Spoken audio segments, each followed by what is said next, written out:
the straight. My lords, Go for the straight. Stir up the Athenian youth to merriments. Awake the pert and nimble spirit of mirth. Turn melancholy forth to funerals. The pale companion is not for our pomp. I will, my lord.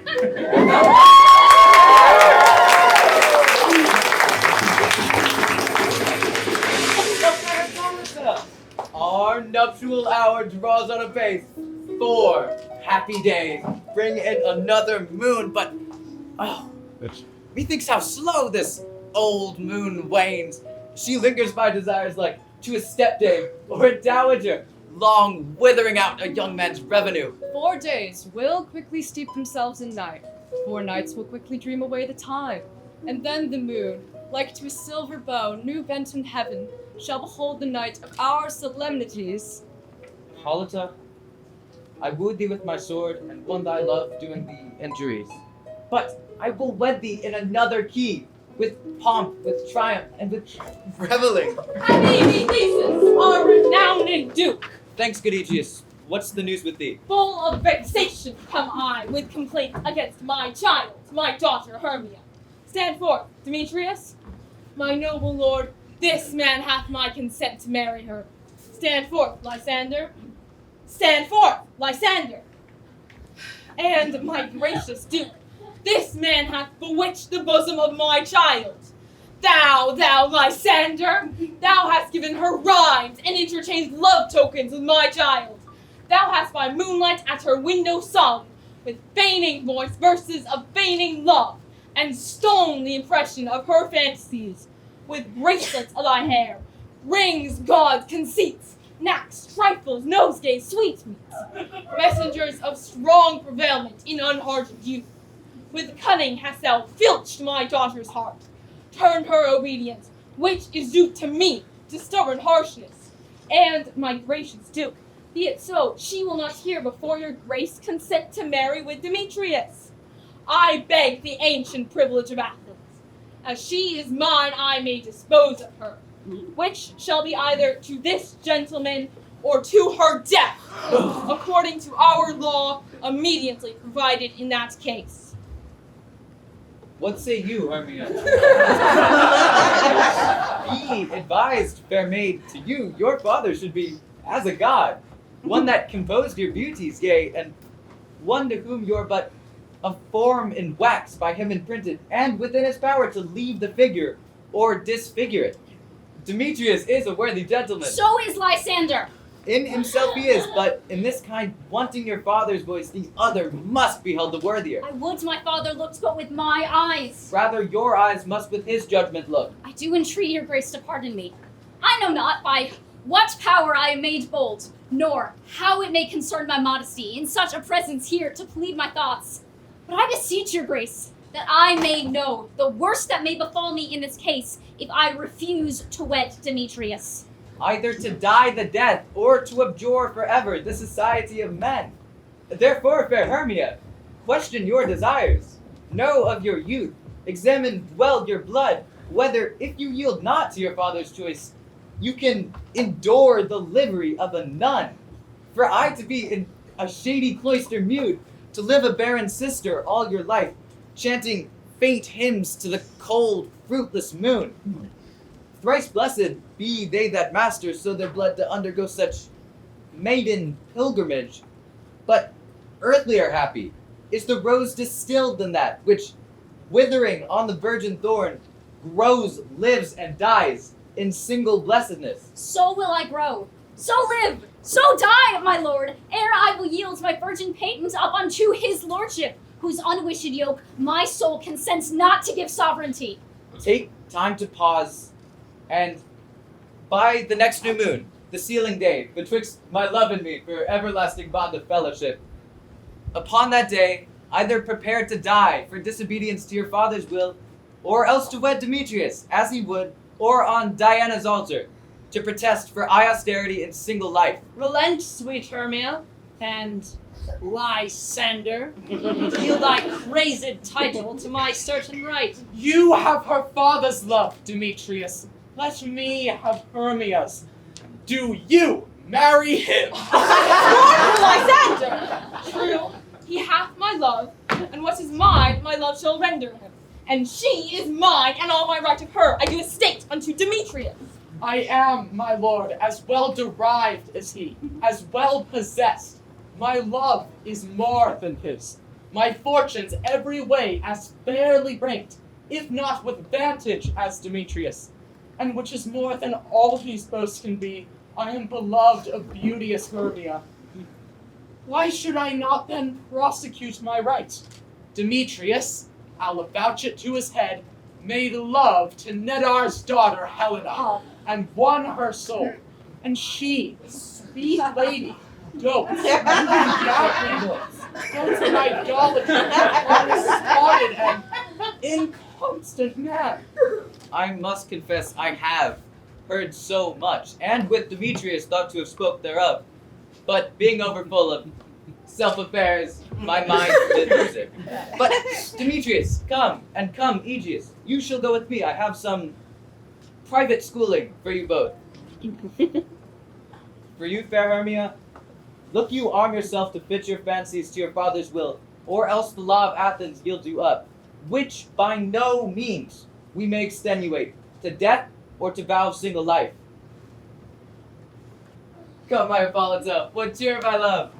Demetrius and Aegeus, go along. I must employ you in some business that nearly concerns yourselves against our nuptial. With duty and desire we follow you.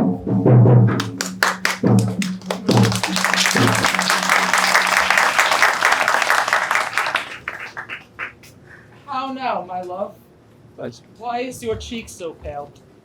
How chance the roses there do fade so fast? Like for want of rain, which I could well beteem them from the tempest of my eyes. Ay me, for aught that I could ever read, could ever hear by tale or history, the course of true love never did run smooth, but either 'twas different in blood, Oh, cross! Too high to be enthralled, too low. or else misgrafted in respective years, Oh, spite! Too old to be engaged to young. or else it stood upon the choice of friends. Oh, hell! To choose love by another's eyes. Or if there were a sympathy in choice, or death or sickness did lay siege to it, making it momentary as a sound, swift as a shadow, short as any dream, brief as the lightning in the collied night, that in a spleen unbolts both heaven and earth, and ere man hath power to say, behold, the jaws of darkness do devour it up. So quick, bright things come to confusion. If, then, true lovers have been ever crossed, it stands as an edict in destiny. Then let us teach our trial patience, because it is a customary cross, as due to love as thoughts and dreams and sighs, wishes and tears, poor fancy's followers. A good persuasion. Therefore, hear me, Hermia. I have a widow aunt, a dowager of great revenue, and she hath no child. From Athens is her house remote 7 leagues, and she respects me as her only son. There, gentle Hermia, may I marry thee, and to that place the sharp Athenian law cannot pursue us. If thou lovest me, then steal forth thy father's house tomorrow night, and in the wood, a league without the town, there will I stay for thee. Oh, my good Lysander, I swear to thee by Cupid's strongest bow, by his best arrow with the golden head, by the simplicity of Venus' doves, by that which knitteth souls and prospers loves, and by that fire which burned the Carthage queen when the false Trojan under sail was seen. Oh, by all the vows that ever men have broke, in number more than ever women spoke, in that same place thou hast appointed me. Tomorrow, truly will I meet with thee. Keep promise, love. Look, here comes Helena. Oh, Godspeed, fair Helena. Whither away? Call you me fair? But fair again unsay. Demetrius loves your fair. Oh, happy fair! Your eyes are lone stars, and your tongue sweet air more tunable than lark to shepherd's ear. When wheat is green, and hawthorn buds appear. Sickness is catching, oh, where favor so, Yours would I catch, fair Hermia. Here I go. My ear should catch your voice, my eye your eye. My tongue should catch your tongue's sweet melody.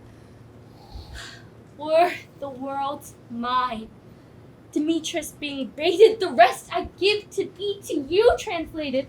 Oh, teach me how you look, and with what art you sway the motion of Demetrius' heart. I frown on him, yet he loves me still. Oh, that your frowns would teach my smile such skill. I give him curses, yet he gives me love. Oh, that my prayers could such affection move. The more I hate, the more he follows me. The more I love, the more he hateth me. This folly, Helena, is no fault of mine. None but your beauty.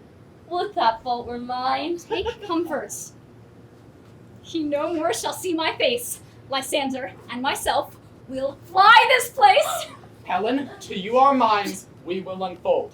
Tomorrow night, when Phoebe doth behold her silver visage in the watery glass, decking with a liquid pearl in the bladed grass, a time that lovers' flights doth still conceal, through Athens' gates have we devised to steal. And in the wood, where often you and I, upon faint primrose beds, were wont to lie, emptying our bosoms of their counsel sweet, there my Lysander and myself shall meet. Farewell, sweet playfellow. Pray thou for us, and good luck grant thee thy Demetrius. Keep word, Lysander, we must starve our sight of lovers' food tomorrow deep midnight. I will, my Hermia. Helena, adieu. As you on him, Demetrius dote on you. How happy some or others some can be. Through Athens, I am thought as fair as she. But what of that? Demetrius thinks not so. He will not know what he do know. And as he errs, doting on Hermia's eyes, so I, admiring of his qualities, thinks base and vile, holding no quantity. Love can transpose to form and dignity. Love looks not with the eyes, but with the mind, and therefore is winged Cupid painted blind. Nor doth love's mind of any judgment taste, wings and no eyes figure unheedy haste. Therefore is love said to be a child, because in choice he is so oft beguiled, as the waggish boys in game themselves forswear, so the boy love is perjured everywhere. For ere Demetrius looked on Hermia's eye, he hailed down oaths that he was only mine. And when this hail some heat from Hermia felt, so he dissolved in showers of oaths did melt. I will go tell him of fair Hermia's flight. Then to the woods will he tomorrow night pursue her. And for this intelligence, if I have thanks, oh, 'tis a dear expense. But here in me nigh to enrich my pain, to have a sight that I'm back again.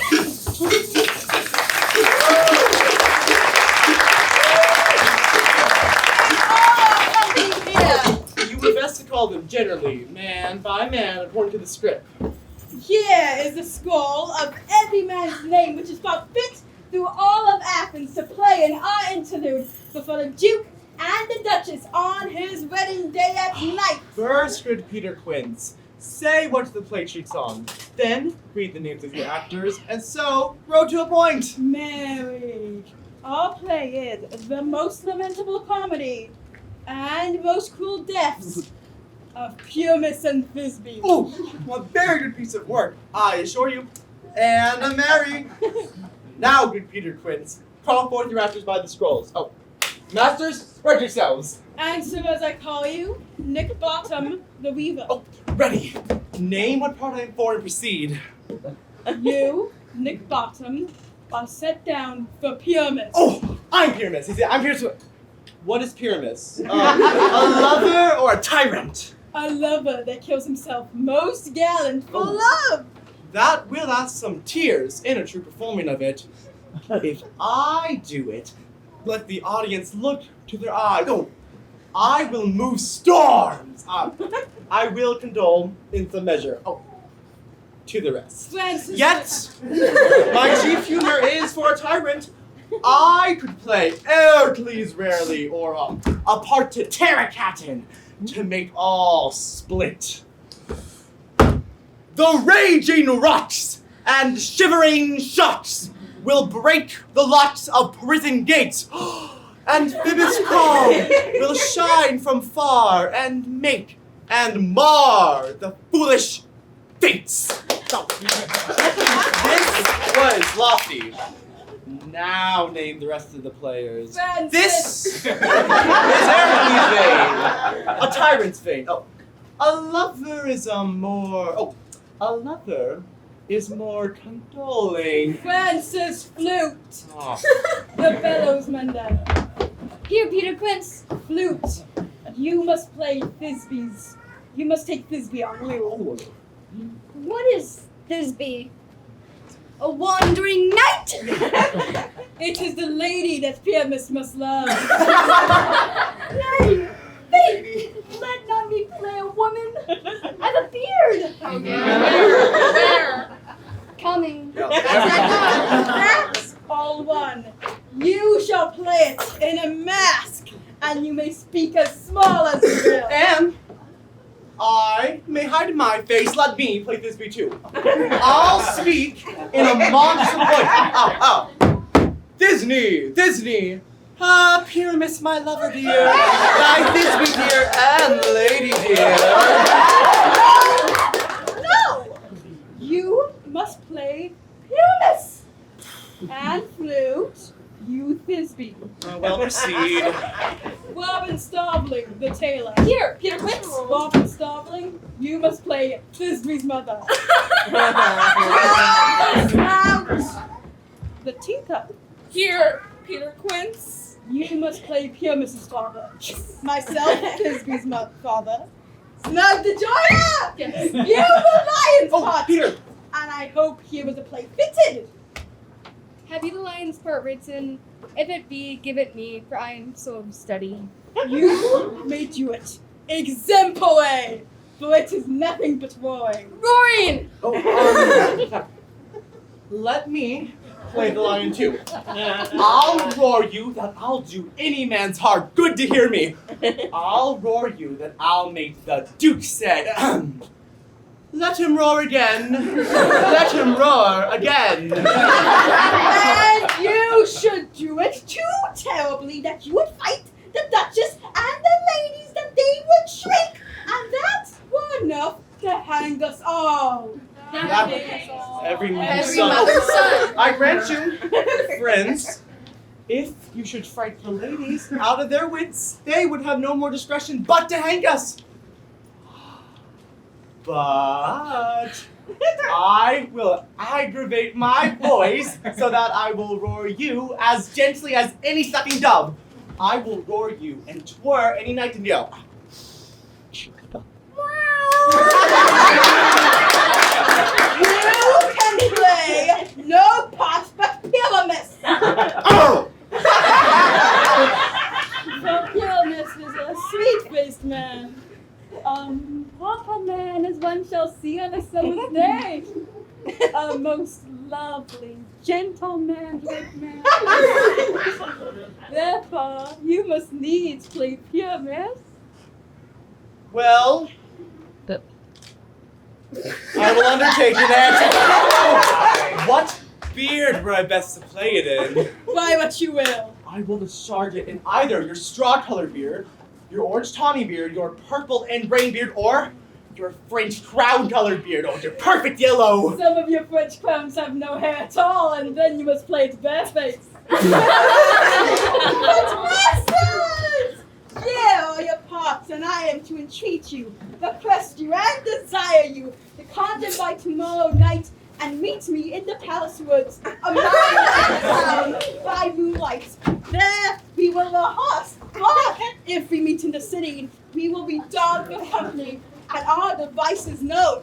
In the meantime, I will draw a list of topics such as I'll play once. I pray you, fail me not. We will meet, and there we may rehearse most obscenely and courageously. Take pains, be perfect. Adieu. At the jigsaw, cremate! Enough of pulled or cut bowstrings.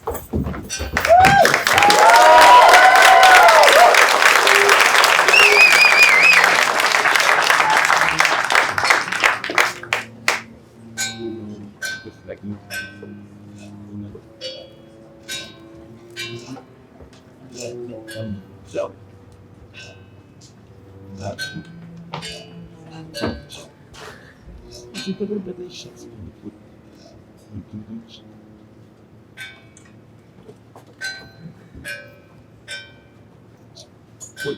How now, spirit? Whither wander you? Over hill, over dale, through a bush, through a briar, over park, over pale, through flood, through fire. I do wander everywhere, swifter in the moon's sphere, and I serve the fairy queen to do her orbs upon the green. Her cowslips tall, her pensioners be in the gold-colored spots. You see those be rubies, fairy favors, and those freckles that live, they're savors. I must go seek some dewdrops here, and hang a pearl into the cowslip's ear. Farewell, thou lob of spirits. Let queen and all her elves come here anon. The king doth keep his revels here tonight. Take heed the queen come not within his sight. For Oberon is passing fell and wrath, because that she, as her attendant, hath a lovely boy, stolen from an Indian king. She never had so sweet a changeling. And jealous Oberon would have the child, knight of his train, to trace the forest wild. But she perforce withholds the boy, crowds him with flowers, and makes him all her joy. And now they never meet in grove or green, by fountain clear or spangled starlight sheen, but they do square, and all her elves for fear creep into acorn cups, hiding there. Either I mistake your shape at making quaint, or else you're the surrounded knavish sprite. Called Robin Goodfellow, are not you he that fights the maidens of the villagery? Skim milk and sometimes labor of the corn make the bootless and breathless housewife churn. Sometimes make the jinx of bear no barn. Misled night wanders laughing at their harm. Those that hobgle and call you sleep hug, you do their work and they shall have good luck. Are not you he? Thou speakest? Aright! I am that merry wanderer of the night. I jest to Oberon and make him smile, when I a fat and bean-fed horse beguile, neighing in likeness of a filly fool, and sometime lurk I in a gossip's bowl, in very likeness of a roasted crab. And when she drinks, against her lips I bob, and on her wither do I pour the ale! The wisest ant telling the saddest tale. Sometimes the 3-foot stool mistaketh me, then slip I from her bum, down topple she, and Taylor cries and falls into a cough, and the whole choir hold their hips and laugh and waxen in their mirth, and knees and swear a merrier hour was never wasted there. But room very, here comes Oberon! And here my mistress. With that, he would be gone. Ill met by moonlight, proud Titania. What? Jealous, Oberon? Fairy, skip hence. I have forsworn his bed and company. Tarry, rash, wanton. Am not I thy lord? Then I must be thy lady. But I know when thou hast stolen away from fairyland, and in the shape of corn sat all day playing on pipes of corn and versing love to amorous Phillida. Why art thou here? Come from the farthest steep of India? But that, forsooth, the bouncing Amazon, your buskined mistress, and your warrior love to Theseus must be wedded, and you come to give their bed joy and prosperity. How canst thou thus, for shame, Titania, glance at my credit with Hippolyta, knowing I know thy love to Theseus? Didst thou not lead him through the glimmering night from Perigona, whom he ravisheth, and make him with fair Agles break his faith, with Ariadne and Antiopa? These are the forgeries of jealousy, and never, since the middle summer spring, met we on hill and dale, forest or mead, by paved fountain or by rushy brook, or in the beached margent of the sea, to dance our ringlets to the whistling wind. But with thy brawls, thou hast disturbed our sport. Therefore the winds, piping to us in vain, as in revenge have sucked up from the sea contagious fogs, which, falling in the land, hath every pelting river made so proud that they have overborne their continents. The Nine Men's Morris is filled up with mud, and the quaint mazes and the wanton green for lack of tread are indistinguishable. The human mortals want their winter cheer. No night is now with hymn or carol blessed. Therefore the moon, the governess of floods, pale in her anger, washes all the air that rheumatic diseases do abound. And through this distemperature, we see the seasons alter. The spring, the summer, the childing autumn, angry winter change their wonted liveries. And the mazed world, by their increase, now knows not which is which. And this same progeny of evils comes from our debate, from our dissension. We are their parents and originals. Do you amend it then? It lies in you. Why should Titania cross her Oberon? I do but beg a little changeling boy to be my headsman. Set your heart at rest! The fairyland buys not the child of me. His mother was a votress of my order. And in the spiced Indian air by night, full often hath she gossiped by my side and sat with me on Neptune's yellow sands, marking the embarked traders on the flood.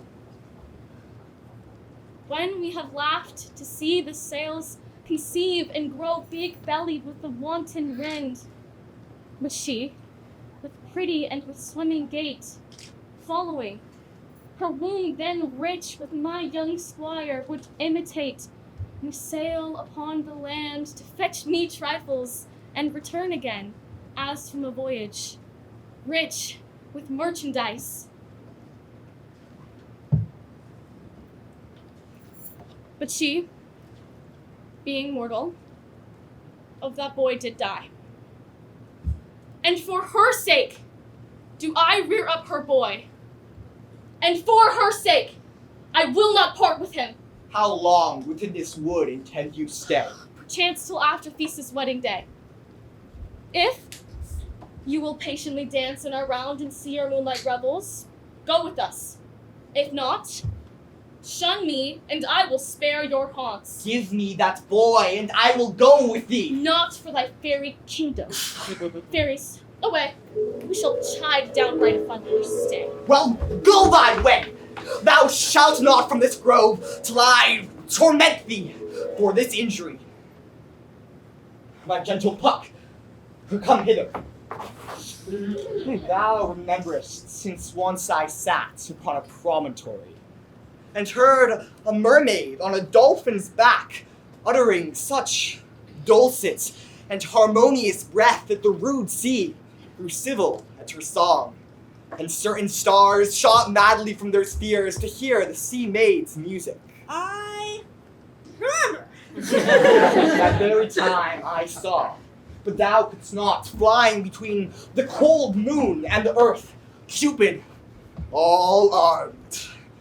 A certain aim he took at a fair vestal throned by the west, and loosened his love shaft smartly from his bow as it should pierce 100,000 hearts. But I might see young Cupid's fiery shaft quenched in the chaste beams of the watery moon, and the imperial votress pass it on, in maiden meditation, fancy-free. Yet, marked I where the bolt of Cupid fell. It fell upon a little western flower, before milk white, now purple with love's wound. And maidens call it love in idleness. Fetch me that flower, the herb I showed thee once. The juice of it on sleeping eyelids laid will make or man or woman madly dote upon the next live creature that it sees.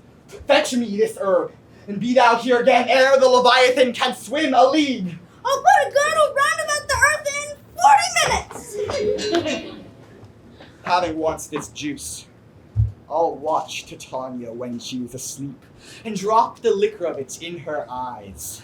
The next thing, then she waking looks upon, be it lion, bear, or wolf, or bull, on meddling monkey, or on busy ape, she shall pursue it with the soul of love. And dare I take this charm from off her sight, as I can take it with another herb, I'll make her render up her page to me. Demetrius, wait! Who comes here? I am invisible, and I will overhear their conference. I love thee not, therefore pursue me not. Where is Lysander and fair Hermia?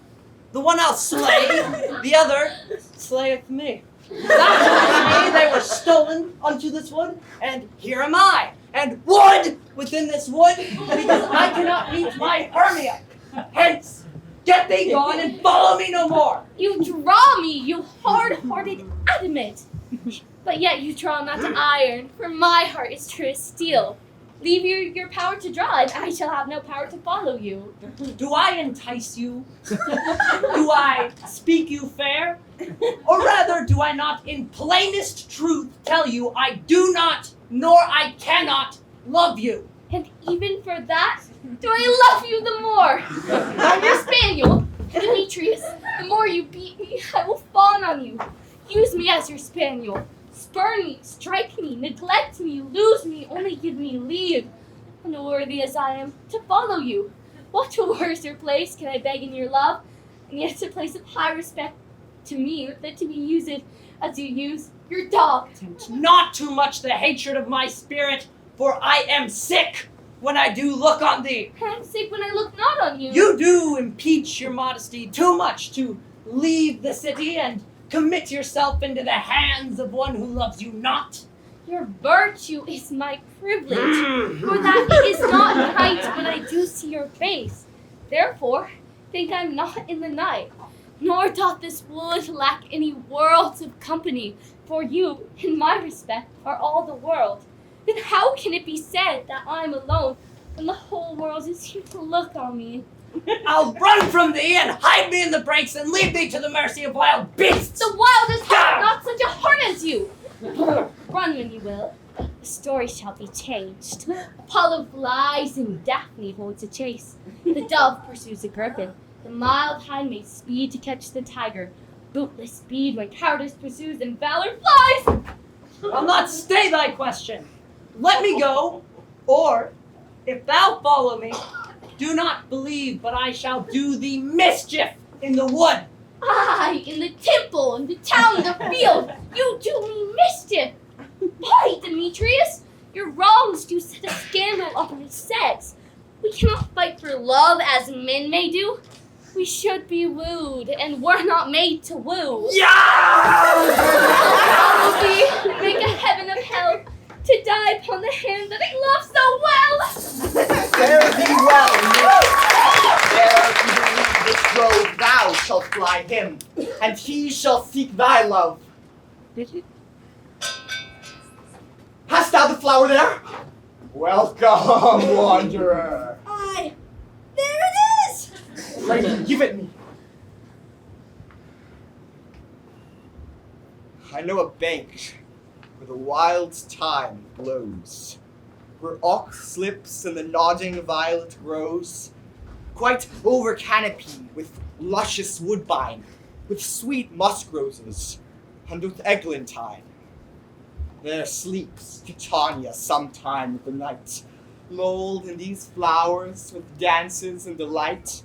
And there the snake throws her enameled skin, weed wide enough to wrap a berry in. And with the juice of this, I'll streak her eyes and make her full of hateful fantasies. Take thou some of it, and seek through this grove. His sweet Athenian lady is in love with a disdainful youth. Anoint his eyes, but do it when the next thing he spies may be the lady. Thou shalt know the man by the Athenian garments he hath on. Affect it with some care, that he may prove more fond on her than she upon her love. And look thou meet me ere the first cock crow. Fear not, my lord, your servant shall do so.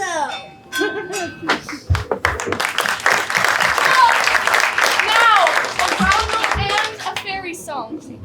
Then, for the third part of a minute, hence, some to kill cankers and the musk-rose buds, some war with rear mice for their leathered wings to make my small elves coats, and others keep back the clamorous owl that nightly hoots and wonders at our quaint spirits. Sing me now asleep.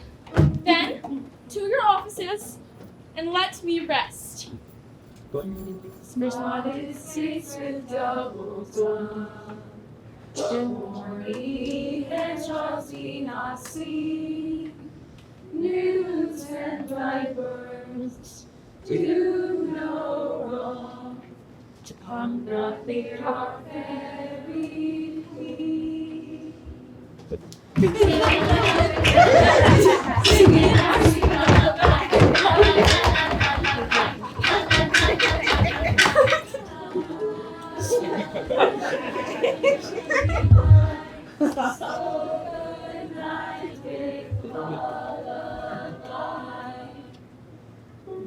The fighters come not to near, and two long-legged spinners fence, beetles black, approach not near, when your sails do no offense.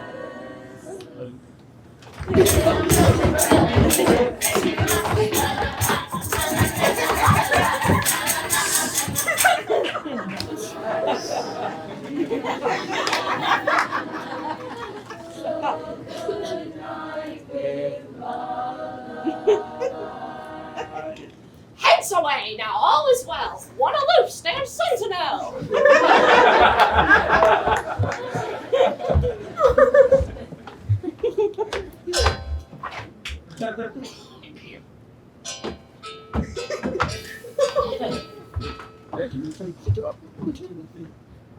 What thou seest when thou dost wake, do it for thy true love take. Love, and languish for his sake, be it ounce, or cat, or bear, hard or boar with bristled hair. In thine eyes it shall appear when thou wakest, it is thy dear. Wake, when some vile thing is near. Fair love, you faint with wandering in the wood, and to speak truth, I have forgot our way. We'll rest us, Hermia, if you think it's good, and tarry for the comfort of the day. Be it so, Lysander. Find you out of bed, for I, upon this bank, will rest my head. Oh, one turf shall serve as a pillow for us both.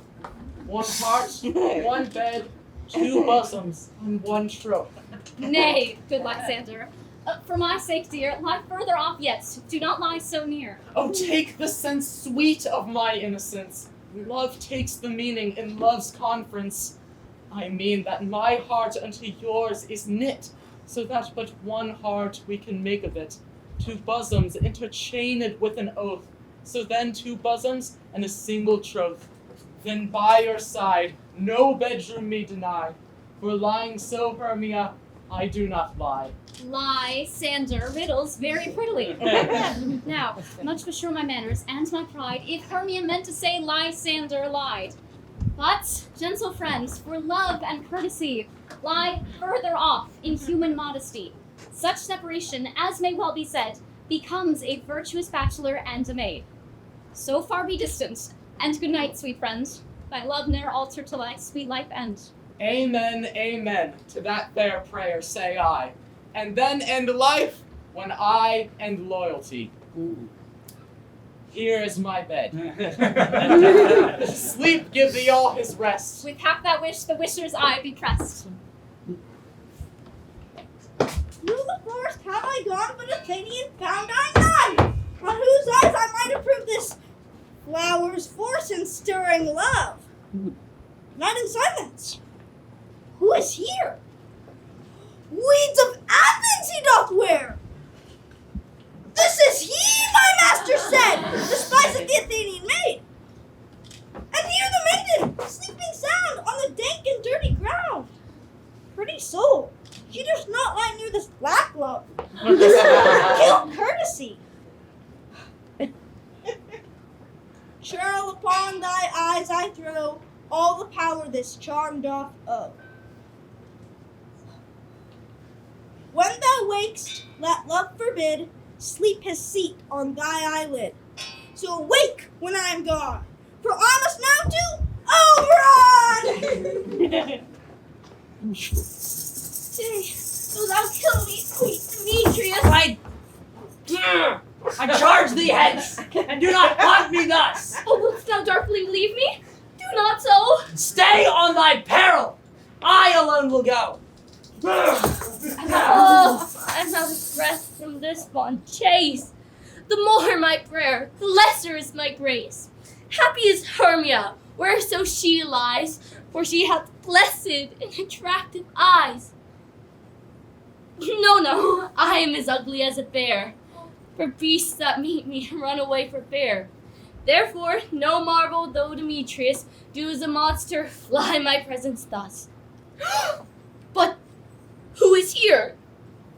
Lysander on the ground, dead or asleep. I see no blood, no wound.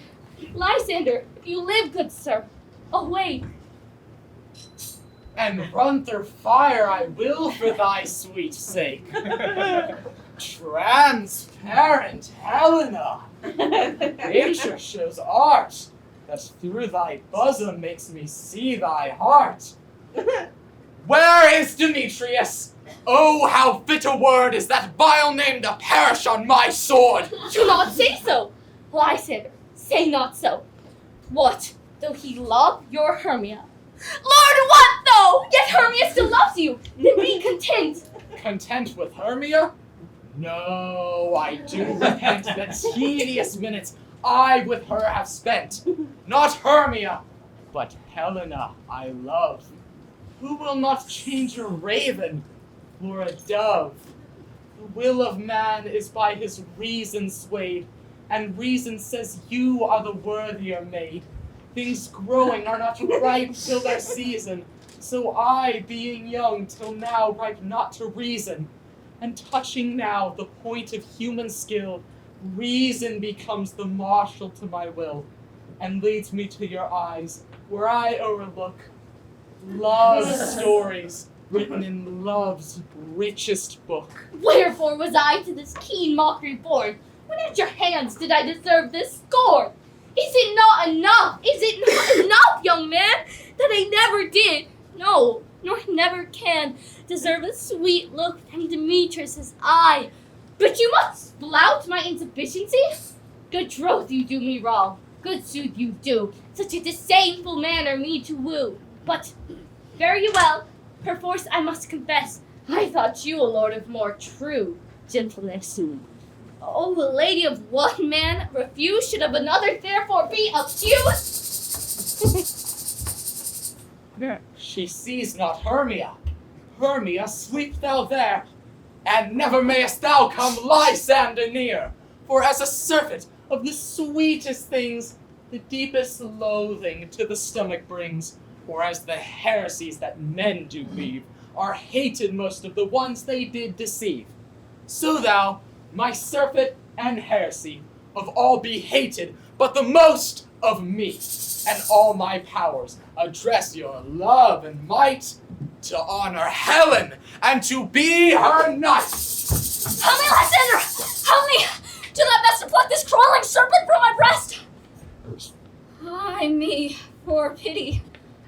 What a dream was here! Lysander, look how I did quake with fear. Methought a serpent ate my heart away, and you sat smiling at his cruel prey. Lysander? What? Moved? Lysander! Lord! What? Out of hearing? Gone? No sound, no word? Alack, where are you? Speak, and if you hear, speak of all loves! I swoon almost from fear. No? Then I well perceive you are not nigh. Either death or you. I'll find immediately. Are we all met? Pat! But here's a marvelous convenient place for our hovel. This green plot shall be our stage, this hawthorn break our time house, and we will do it in the action as we will do it before the Duke. Peter Quince. What sayest thou, Bully Bottom? There are things in this comedy of Pyramus and Thisbe that will never please. First, Pyramus must draw a sword to kill himself, which the ladies cannot abide. How answer you that? By our Lord and a parlous fear, I believe we must leave the killing out when all is done. Not a whit. I have a device to make all well. Write me a prologue, and let the prologue seem to say, we will do no harm with our swords, and that Pyramus is not killed indeed. And, for the more better assurance, tell them that I, Pyramus, am not Pyramus, but Bottom the Weaver. This will put them out of fear. Well, we shall have such a prologue, and it shall be written in 8 and 6. Nay, make it 2 more. Let it be written in 8 and 8.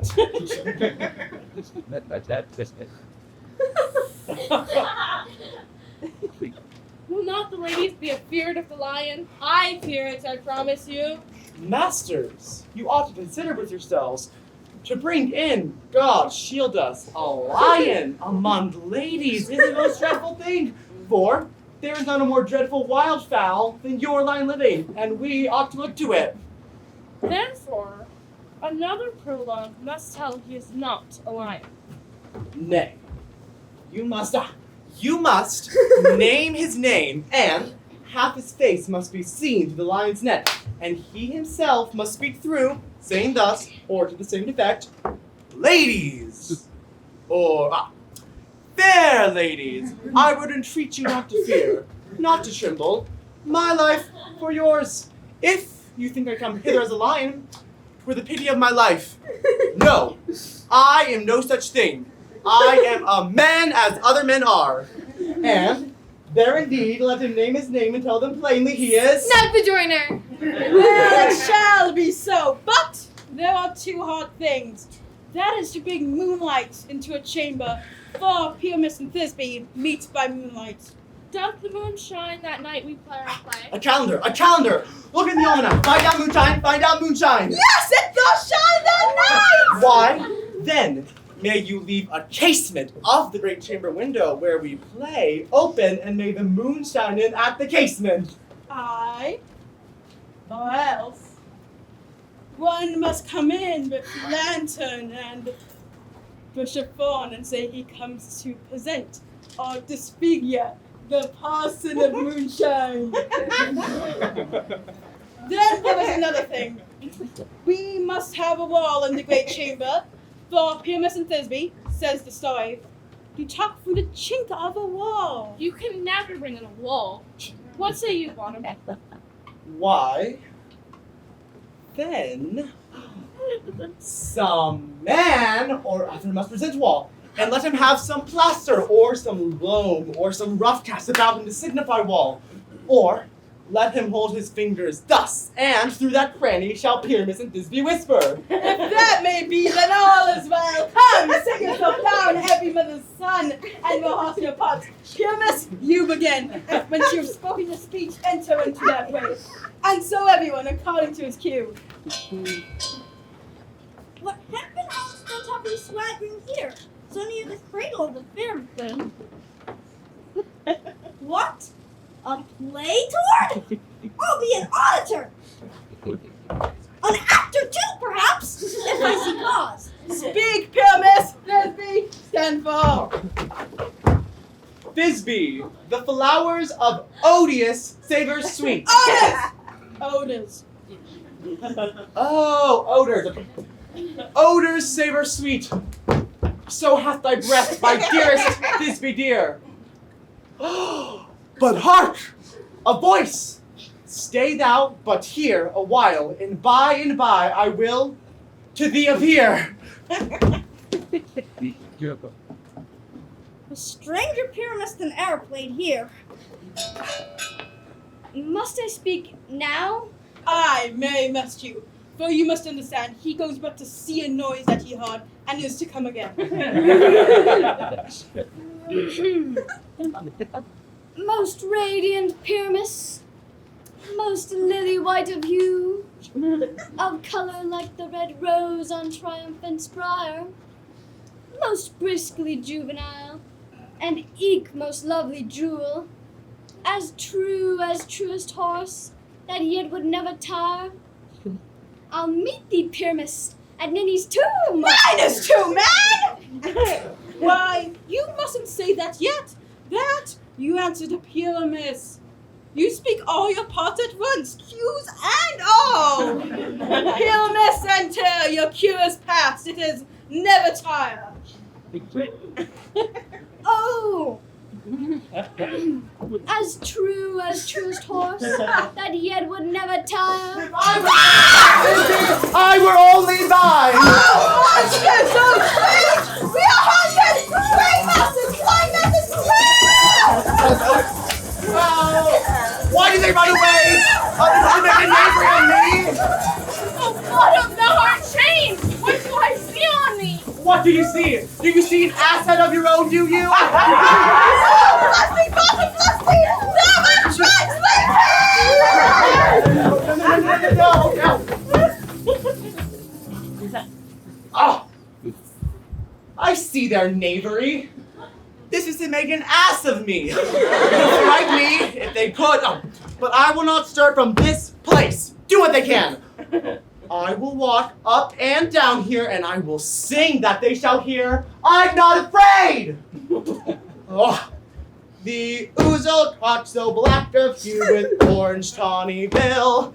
The raven with his note so true. The wren with little quill. What angel wakes me from my flowery bed? The finch, the sparrow, and the lark, the plain-song cuckoo gray, whose noteful many man doth mark and dares not answer nay.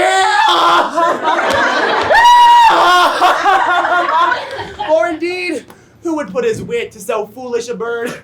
And who would give a bird the lie, though he cry, cuckoo never so? I pray thee, gentle mortal, sing again. My ear is much enamored of thy note, and so is mine eye enthralled to thy shape. And thy fair virtue's force perforce doth move me on the first view to say, to swear, I love thee. Methinks, mistress, you should have little reason for that. And, just to say the truth, reason and love keep little company together nowadays. The more the pity that some honest neighbors will not make them friends. Nay, I did bleak upon occasion. Oh, thou art as wise as thou art beautiful. Oh, not so neither. But if I have wit enough to get out of this wood, I have enough to serve mine own turn. Out of this wood do not desire to go. Thou shalt remain here whether thou wilt or no. I am a spirit of no common rate. The summer still doth tend upon my state, and I do love thee.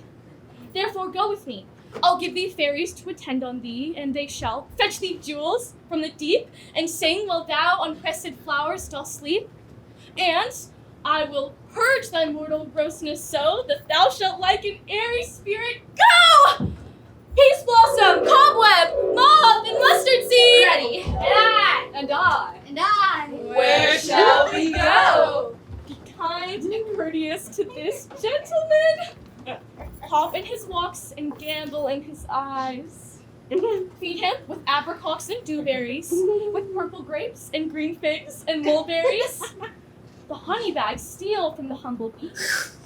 For night tapers crop their waxen thighs and light them at the fiery glowworm's eyes, to have my love to bed and to arise. And pluck the wings from him to butterflies, to fan the moonbeams from his sleeping eyes. Nod him elves, do him courtesies. Hail, mortal. I cry your worship's mercy heartily. Oh. I beseech your worship's name. Cobweb. Oh, good Monsieur Cobweb, I shall desire you of more acquaintance. Oh, if I cut my finger, I will make bold with you. Oh. Your name, honest gentleman. Peas blossom. Oh, good Monsieur Peas Blossom, pray you, commend me to Mr. Squash, your mother, and Master Peascod, your father. Your name, honest gentleman. Mustard seed. Oh, good Master Mustard Seed. I know your patience well. Oh, that same cowardly and giant-like Oxbeat have devoured many a gentleman of your house. I promise you, your kindred hath made my eyes water ere now. I shall desire you of more acquaintance. And Ouch! Wait upon him. Lead him to my bower. The moon, methinks, looks with the watery eye. And when she weeps every little flower, lamenting some enforced chastity. Tie my lover's tongue. Bring him silently.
I wonder if Titania be awaked.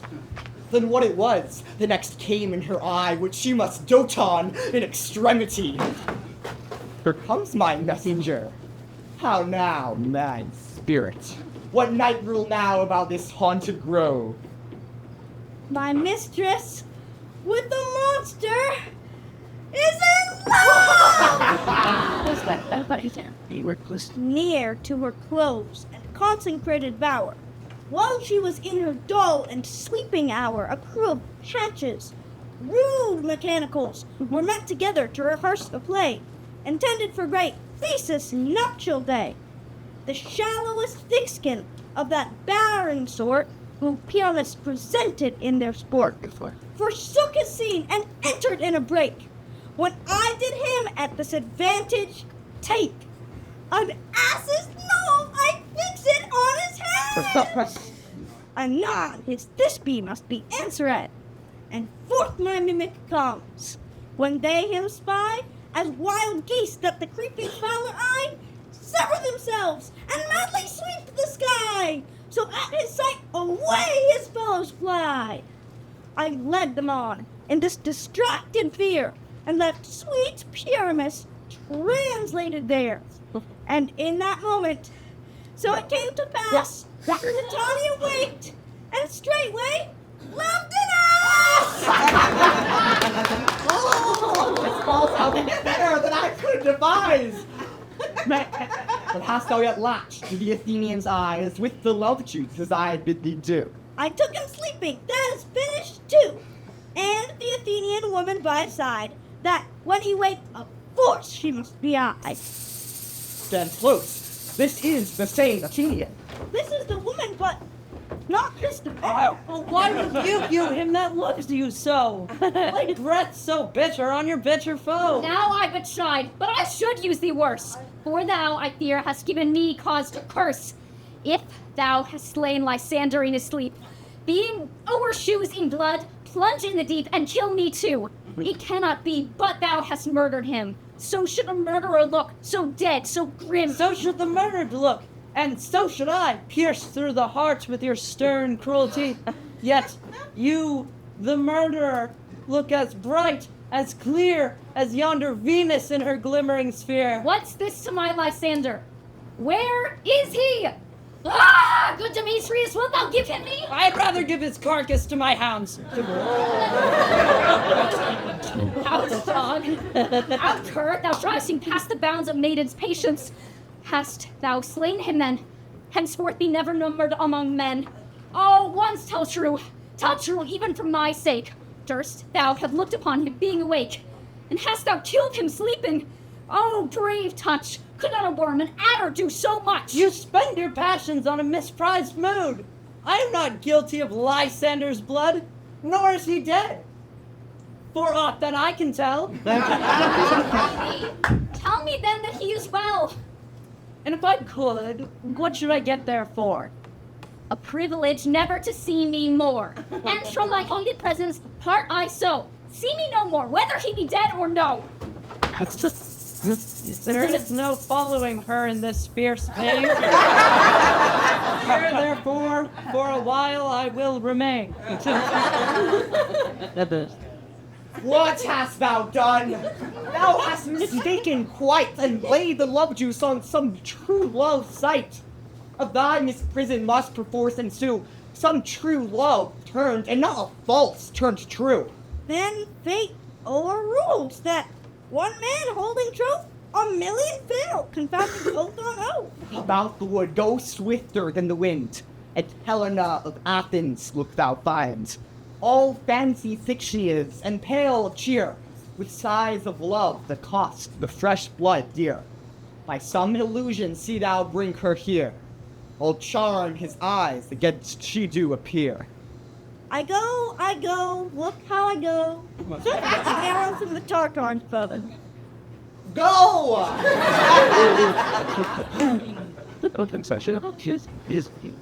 Flower of this purple dye, hits with Cupid's archery, sinking apple of his eye. When his love doth spy, let her shine as gloriously as the Venus of the sky. When thou wakest, if she be by, beg of her for remedy. Captain of our fairy band! Helena is here at hand! And the youth mistook by me, pleading for a lover's fee. Shall we their fond pageant see? Lord, what fools these mortals be! Stand aside. The noise they make will cause Demetrius to awake. Then will two at once rule one. That must needs be sport alone. And those things do best please me that befall preposterously. Scorn! Scorn and derision never come in tears. Look what I vow, I weep, and thou so born in their nativity, all truth appears. How can these things in me seem scorn to you, bearing the badge of faith to prove them true? You do advance your cunning more and more. When truth kills truth, oh, devilish holy fray, these vows are Hermia's. Will you give her or? Wait, oath with oath, and you will nothing weigh. Your vows to her and me, putting two scales will even weigh, both as light as tail. I had no judgment what to her I swore. Nor none in my mind, shall you give her or? Demetrius loves her, and he loves not you. Oh, Helen! Goddess! Nymph! Perfect! Divine! To what, my love, shall I compare thine eye? Crystal is muddy. Oh, how ripe and show thy lips, those kissing cherries tempting grow. That pure congealed white, high Taurus' snow, fanned with the eastern wind, turns to a crow when thou holdest up thy hand. Oh, let me kiss this princess of pure white, this seal of bliss. Oh, spite! Oh, hell, I see you're all bent to set against me for your merriment. If you were civil and knew courtesy, you would not do me thus much injury. Can you not hate me, as I know you do, but you must join in souls to mock me too? If you were mid as men you are in show, you would not use a gentle lady so, to bow and swear and super praise my parts, when I'm sure you hate me with your hearts. You both are rivals and love Hermia, and now both rivals to mock Helena. Trim exploit, manly enterprise to conjure tears up in a poor maid's eyes with your derision. None of noble sort would so offend a virgin and extort a poor soul's patience, all to make you sport. You are unkind, Demetrius. Not so. For you love Hermia. This you know, I know. And here with all goodwill, with all my heart, in Hermia's love, I yield you up my part. And yours of Helena to me bequeath, whom I do love and will do till my death. Never did mockers waste more idle breath. Lysander, Keep thy Hermia, I will none. If e'er I loved her, all that love is gone. My heart to her but as guest-wise sojourned. And now to Helen is its home returned, there to remain. Helen, it is not so. Disparage not the faith thou dost not know, lest to thy peril thou abide dear. Look where thy love goes. Hermia is thy dear. Thou art not by mine eye, Lysander, found mine ear. I thank it brought me to thy sound. But why unkindly didst thou leave me so? Why should he stay, whom love doth press to go? What love could press Lysander from my side? Lysander's love, that would not let him bide fair Helena, who more engilds the night than all yon fiery O's and eyes of light. But why seekest thou me?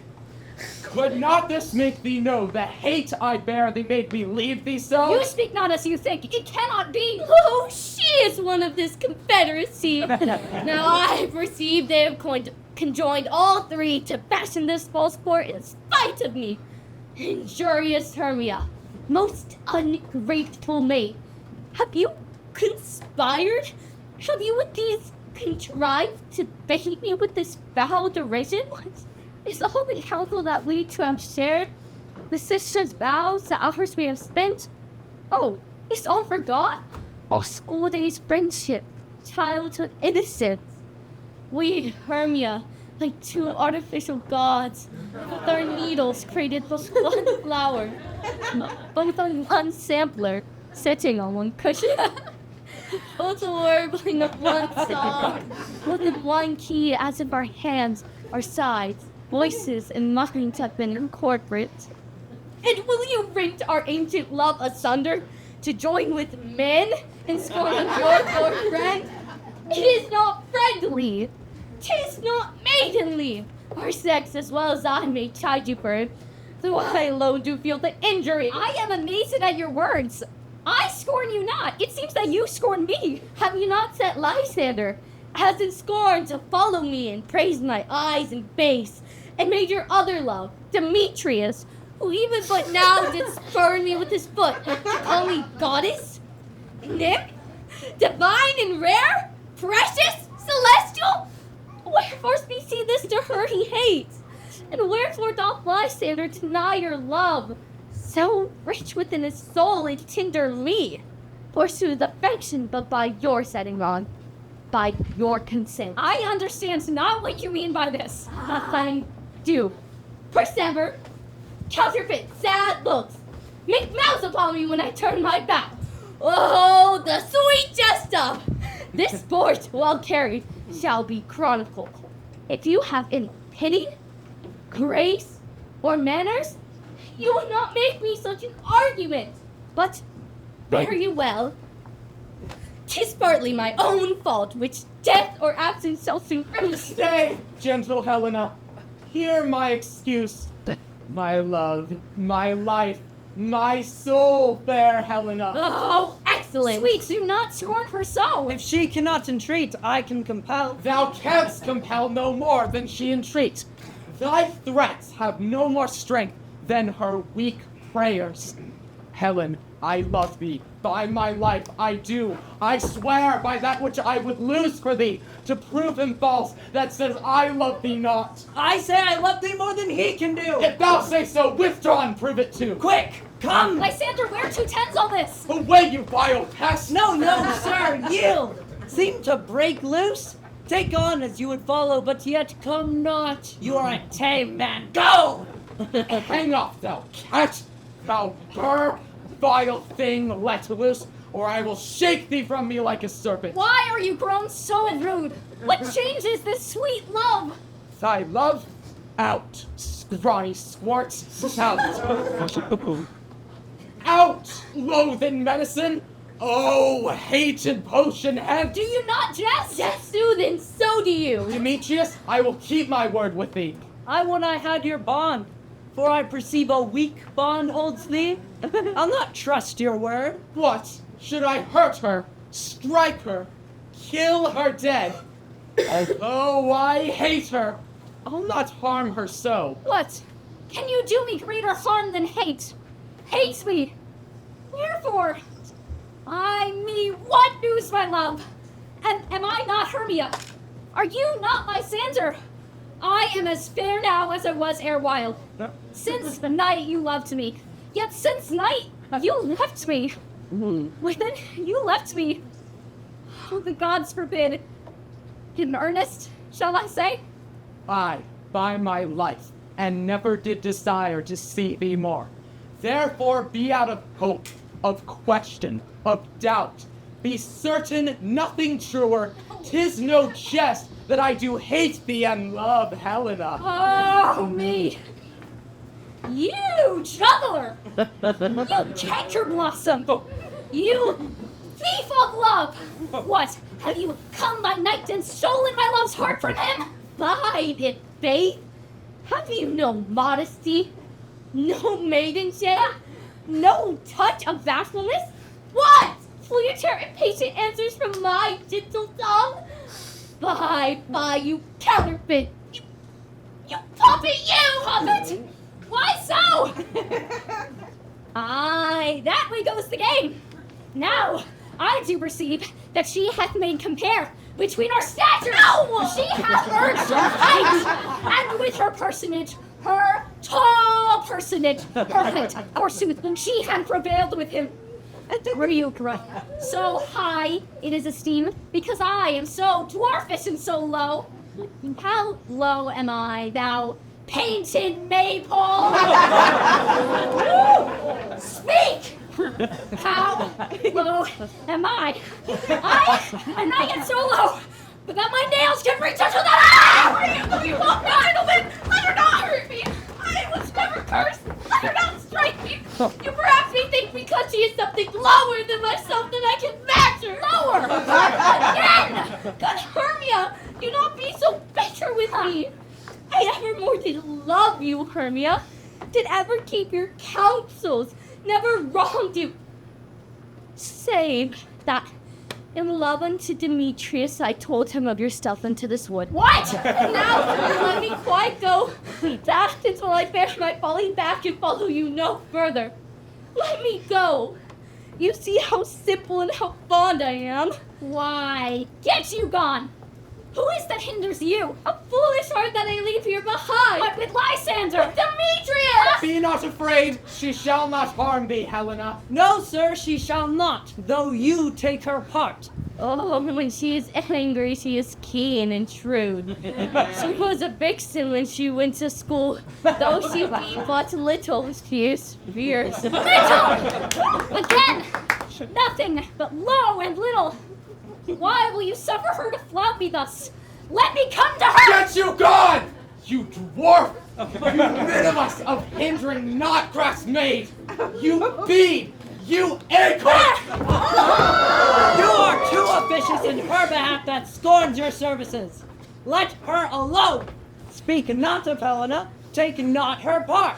For if thou dost intend never so little show of love to her, thou shalt abide it. Now she holds me not. Now follow, if thou darest, to try who's right. Of thine or mine is most in Helena. Follow? Nay, I'll go with thee. Cheek by.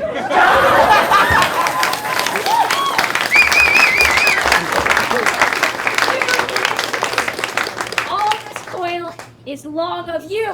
Nay, go not back. I will not trust you. I nor longer stay in your cursed company. Your hands and mine are quicker for a prey. My legs are longer enough to run away. I am amazed and know not what to say. Still thou mistaken, or else commits thy knaveries willfully. Believe me, King of Shadows, I'm stuck. Tell me I should know the man by the Athenian garments he hath on, and so far blameless proves my enterprise, that I have anointed an Athenian's eyes, and so far am I glad it did so sort. As if they're dangling, I esteem us sport. As thou seest these lovers seek a place to fight, I, therefore, Puck, overcast the night, and lead these pesky rivals so astray as one come not within another's way, and from each other look thou lead them thus till o'er their brows to death counterfeiting similar, with leaden legs and batty wings doth creep, and crush this herb into Lysander's eye, whose liquor hath his virtuous property to take from thence all error with his might, and make his eyeballs roll with wanted sight. The day next wink, all this derision shall seem a dream and fruitless vision, whilst I in this affair do thee employ, all to my queen and beg her Indian boy. And then I will her charmed eye release from monster's view, and all things shall be peace. My fairy lord, this must be done with haste. Up and down, I will lead them up and down. I am feared in field and town. Goblin lead them up and down. Here comes one. Where art thou, proud Demetrius? Speak thou now! Here, villain, calm and ready. Where art thou? I'll be with thee straight. Follow me then to plainer ground. Lysander! Speak again! Thou runaway! Thou coward! Art thou fled? Speak! In some bush? Where dost thou hide thy head? Thou coward! Art thou bragging to the stars? Come, recreant! Come, thou child! I'll whip thee with the rod! Yea? Art thou there? Follow my voice! We'll try no manhood here! Yeah.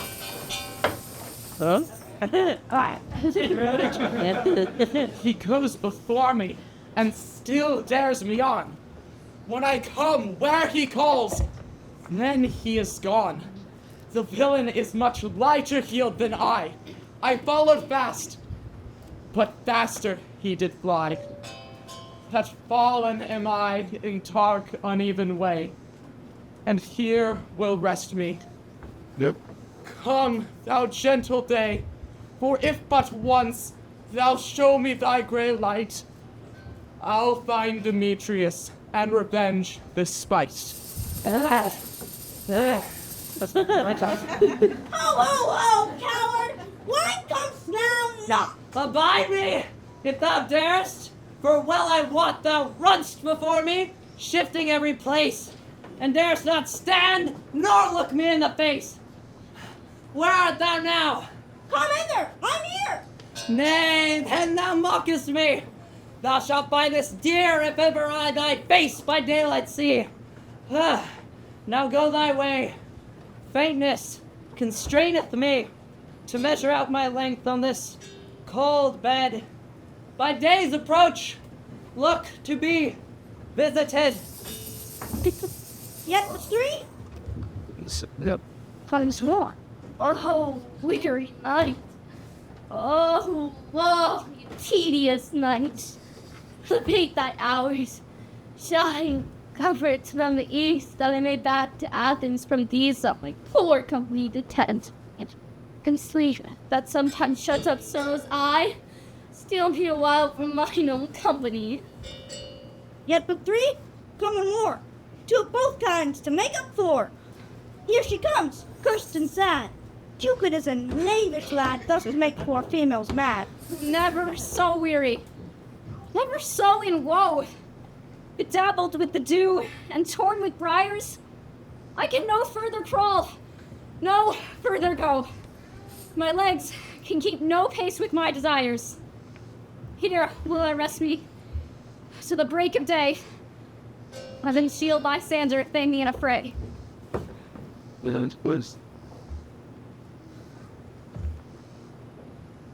On the ground, sleep sound. All apply to your eye, gentle lover, remedy. When thou wakest, thou takest true delight in the sight of thy former lady's eye. In your waking shall be shown. Jack shall have Jill, naught shall go ill. The man shall have his mare again, and all shall be well.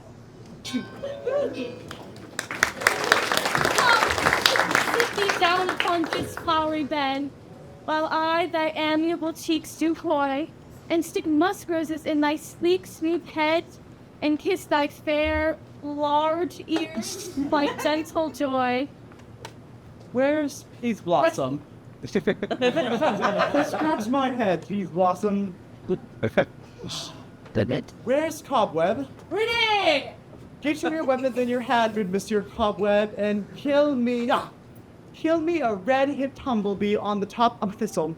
And, good Monsieur, bring me the honey bag. Do not fret yourself too much in the action, Monsieur, and have a care the honey bag break not.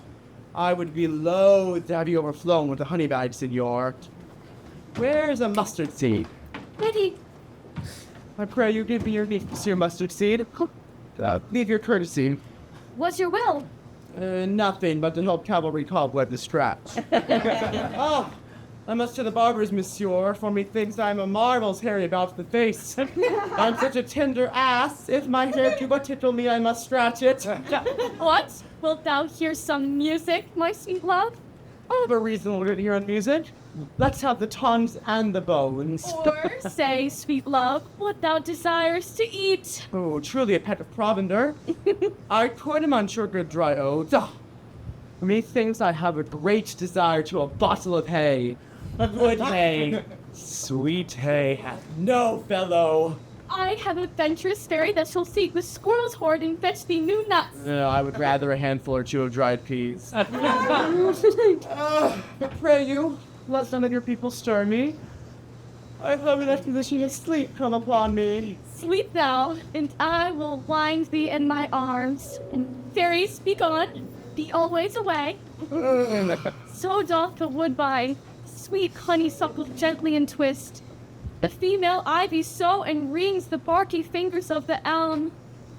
Oh, how I love thee! How I dote on thee! Welcome, good Puck. Seest thou this sweet sight? Good dotage now, I do begin to pity. For, meeting her late behind the wood, such a sweet favors for this pitiful poor, I did upbraid her and fall out with her. When I had in my pleasure tongue to hold, and she in mild terms begged my patience, I then did ask of her changeling child, which straight she gave me, and her fairies like to bear him to my bower in fairyland. As now I have the boy, I will undo this hateful imperfection of her eyes. And, gentle Puck, take this transformed scalp from off the head of this Athenian swain, that he, awaking when the other do, may all to Athens back again repair and think no more of this night's accidents, what is the fierce vexation of a dream.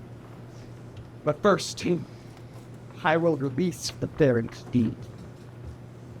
Be as thou wast wont to be. See as thou wast wont to see. Diane's bud, or Cupid's flower, hath such force and blessed power. Now, my conduct, wake you, my sweet queen. My Oberon, what visions have I seen? Methought I was enamored of an ass. There lies your love. These things to pass. Oh, how mine eyes do loathe his visage now. Silence a while. Robin, take off this head. Titania, music call. And strike more dead than common sleep of all these five, the sense. Music, ho! Music such as charmed sleep. Now, when thou wakest, with thine own fool's eyes, weep. Come, my queen.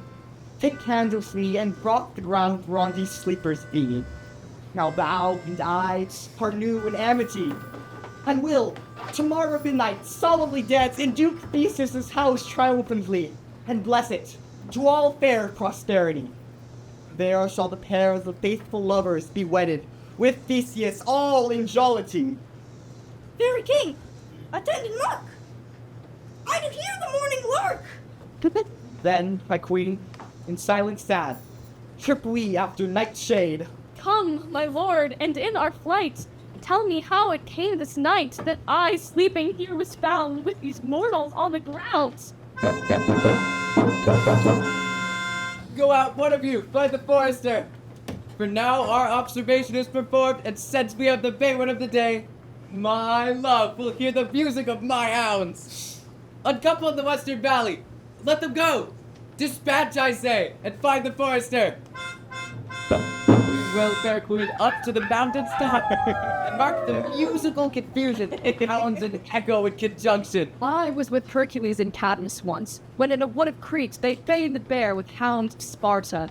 Never did I hear such gallant chiding, for besides the groves, skies, fountains, every region near seemed all one mutual cry. I never heard so musical a discord, such sweet thunder. My hounds are bred of the Spartan kind, so flued, so sanded, and their heads are hung with ears that sweep away the morning dew. Crook knee and dewlap like the Thessalian bulls, slow in pursuit, but matched in belt like bells, each under each.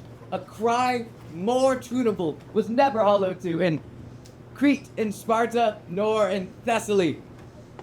Judge when you hear. My lord! But soft, what nymphs are these? My lord, this is my daughter here asleep. This Lysander. This Demetrius is. This Helena, old Netter's Helena. I wonder are they being here together? No doubt they rose up early to observe the rite of May, and upon hearing our intent, came here in grace of our solemnity. But speak, Aegeus, is today not the day that Hermia should give answer of her choice? It is, my lord. Go, bid the huntsmen wake them with their horns. Good morrow, friends. St. Valentine is past. Begin these woodbirds but to couple now. Pardon, my lord. I pray you all, stand up. I know you two are rival enemies. How comes this gentle concord in the world where hatred is so far from jealousy to sleep by hate and fear no envy? My lord, I shall reply amazedly, half sleep, half waking, but as yet I swear I cannot truly say how I came here.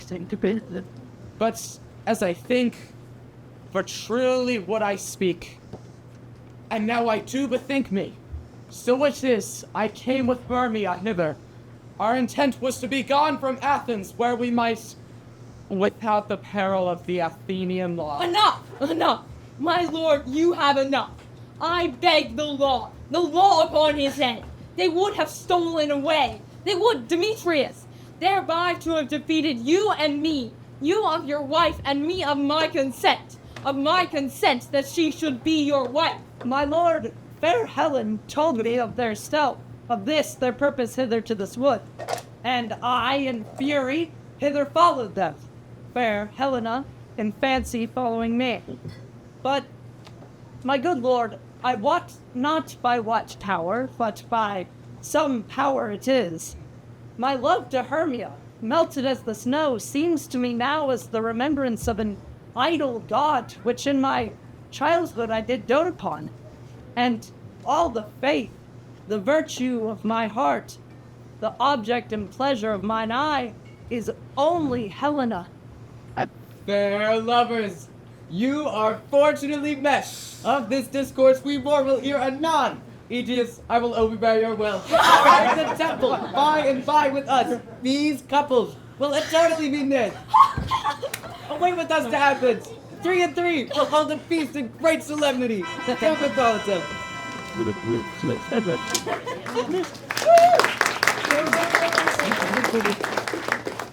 These things seem small and indistinguishable to me, like far-off mountains turn it into clouds. Methinks I see these things with parted eye when everything seems double. So methinks I have found Demetrius like a jewel, mine own and not mine own. Are you sure that we are awake? It seems to me that yet we sleep, we dream. Do not you think the Duke was here and bid us follow him? Yea, and my father. And Hippolyta! And he did bid us follow to the temple. Why, then we are awake! Let us go, and, by the way, let us recount our dreams. Oh,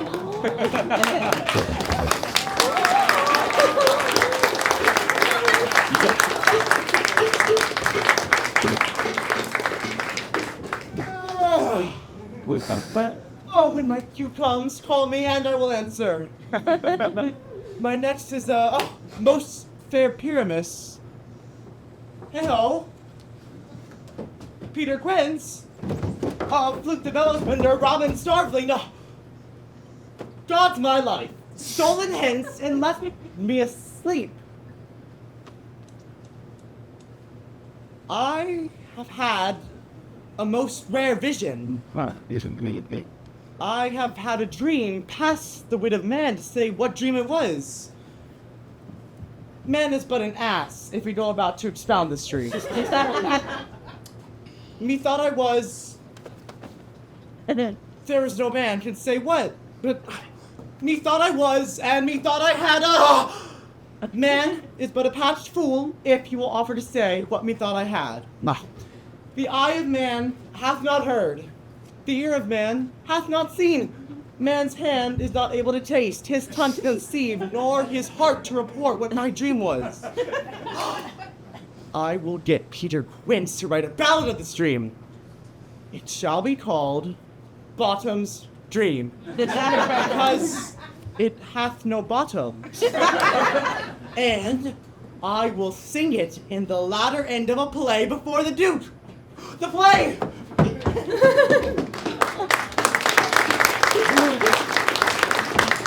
Have you sent to the house of Bottom? Is he come home yet? He cannot be heard of. Out of doubt he is transported. If he come not, then the play is marred. It goes not forward. Doth it? It is not possible. You have not a man in all of Athens able to discharge Pyramus but he. No, he hath simply the best wit of any handicraft man in Athens. Yea, and the best party too. And he is a very paramour for sweet voice. You must say paragon. Paramour is. God bless us. Not. Masters, the Duke is coming to the temple. There's 2 or 3 lords and ladies more married. Ever for she'd all been made men. Oh, sweet bullied Bottom. Thus hath he lost 6 pence a day during his life. He could not escape 6 pence a day. And the Duke had not given him 6 pence a day for playing Pyramus. I'll be hanged. He would have deserved it. 6 pence a day in Pyramus or nothing. Where's Robin Starveling? Oh, where are these lads? Where are these hearts? Bottom! Almost clean. Almost happy hour. Masters! I am to discourse wonders. But ask me not what, for if I tell you, I am not true Athenian. So I will tell you everything right as it fell out. Sweet Bottom. Not a word of me. All I will say is that the Duke hath dined. Get your apparel together. Good strings to your beard, new ribbons to your pumps. Every man look for his part. Meet presently at the palace, for the short and the long is our play is preferred. In any case, let this we have clean linen, and let not him that please the lion pare his nails, for they shall hang out for the lion's claws. Oh, and most dear actors, eat no onions nor garlic, for we are to utter in sweet breath, and I do not doubt but to hear them say it is a sweet comedy. No more words. Away! Go away! 'Tis strange, my Theseus, that these lovers speak of. More strange than true. I've never made believe these antique fables, nor these fairy toys. Lovers and madmen have such seething brains, such shaping fantasies that apprehend more than cruel reason ever comprehends. Sweet. The lunatic, the lover, and the poet are of imagination all compact. One sees more devils than vast hell can hold. That is the madman. The lover, all his frantic, sees Helen's beauty in a brow of Egypt. As a poet's eye in a fine frenzy rolling, doth glance from heaven to earth, from earth to heaven, and as imagination bodies forth the forms of things unknown, the poet's pen turns them to shapes and gives to airy nothing a local habitation and a name.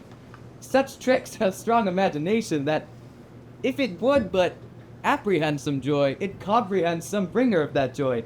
Or, in the night, imagining some fear, how easy is a bush supposed to bear? But all the story of the night told over, and all their minds transfigured so together, more witnesseth than fancy's images, and grows to something of great constancy. But howsoever strange and admirable. Here come the lovers, full of joy and mirth. Joy, gentle friends, joy and fresh days of love accompany your hearts. More than to us which in your royal walks, your board, your bed. Come now, what masks, what dances shall we have to wear away this long age of 3 hours between our after supper and bedtime? Where is our usual manager of mirth? What revels are at hand? Is there no play to ease the anguish of a torturing hour? Call Philostrate. Here, mighty Theseus. Say, what abridgment have you for this evening? What mass? What music? How shall we beguile the lazy time, if not with some delight? There is a brief how many sports are right. Make choice of which your highness will see first. The battle with the centaurs, to be sung by an Athenian eunuch to the harp. Will none of that. That have I told my love, and glory of my kinsman Hercules. The riot of the tipsy bacchanal, tearing the Thracian singer in their rage. That is an old device, and it was played when I from Thebes came last a conqueror. The thrice 3 muses, mourning the death of learning, late deceased in beggary. That is some satire, keen and critical, not sorting with the nuptial ceremony. A tedious, brief scene of young Pyramus and his love Thisbe, very tragical mirth. Merry and tragical, tedious and brief. Wait, that is hot ice and wondrous strange snow. How shall we find the concord of this discourse? A play there is, my lord, some 10 words long, which is as brief as I have known play. But 10 words, my lord, it is too long. Which makes it tedious. For in all the play, there is not one word apt, one player fitted. And tragical, my noble lord, it is. For Pyramus therein doth kill himself. Which, when I saw rehearsed, I must confess made mine eyes water. But more merry tears the passion of loud laughter never shed. What are they that do play it? Hard-handed men that work in Athens here, which never labored in their minds till now, and now toil their oft-breathed memories with this same play against your nuptial. And we will hear it. My noble lord, it is not for you. I have heard it over, and it is nothing. Nothing in the world, unless you can find sports in their intents, extremely stretched and caused with cruel pains to do you service. I will hear that play, for never anything can be amiss when simpleness and duty tender it. Go, bring them in, and take your places, ladies. I love not to see wretchedness o'ercharged, and duty in this service perishing. Why, gentle Smith, you shall see no such thing. He says they can do nothing in this kind. The kinder we, to give them thanks for nothing. Our sport shall be to take what they mistake, and what poor duty cannot do. Noble respect takes it in might, not merit. Where I have come, great clerks have proposed it to greet me with premeditated welcomes, where I have seen them shiver and look pale, make periods in the midst of sentences, throttle their practiced accent in their fears, and in conclusion, doubly have broken up, not paying me a welcome. Trust me, sweet, out of this silence yet I picked a welcome, and in the modesty of fearful duty, I read as much as from the rattling tongue of saucy and audacious eloquence. Love, therefore, and tongue-tied simplicity, at least speak most to my capacity. So please your grace, the prologue is addressed. Let him approach. If we offend, it is with all goodwill. That you should think we come not to offend, but with goodwill.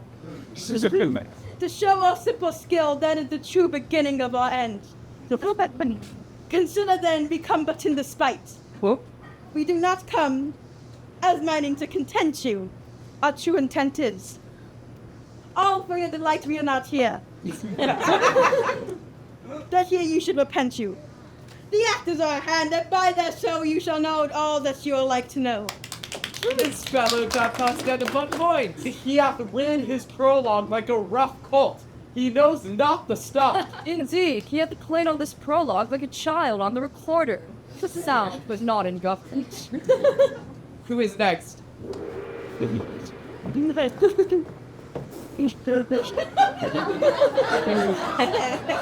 Gentles, perchance you wonder at the show, but wonder on till truth makes all things plain. This man is Phoebus, if you would know. This beauteous lady, Thisbe.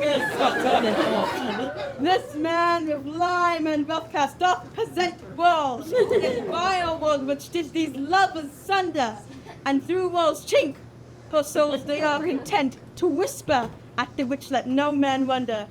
This man with lantern dart and bush of fern presenteth moonshine. For if you will know by moonshine that these lovers think no scorn to meet at Ninus' tomb. There? Then awoo! This grisling beast which lion hides by name, the trusty Thisbe coming forth by night, did scare away, or rather did fight, and as she fled, her mantle she did fail, which lion vile with bloody mouth did stain. And on comes Phoebus, sweet youth and tall, and finds his trusty Thisbe's lantern slain. About with blade, with bloody blade for blade, he bravely broke his royal bloody breast. And Thisbe, tearing under mulberry shade, his dagger drew and died. If all but left, let's lion, moonshine, wall, and lovers train at large discourse while here they do were made. I wonder if the lions beat speak. No wonder, my lord. One lion may when many asses do.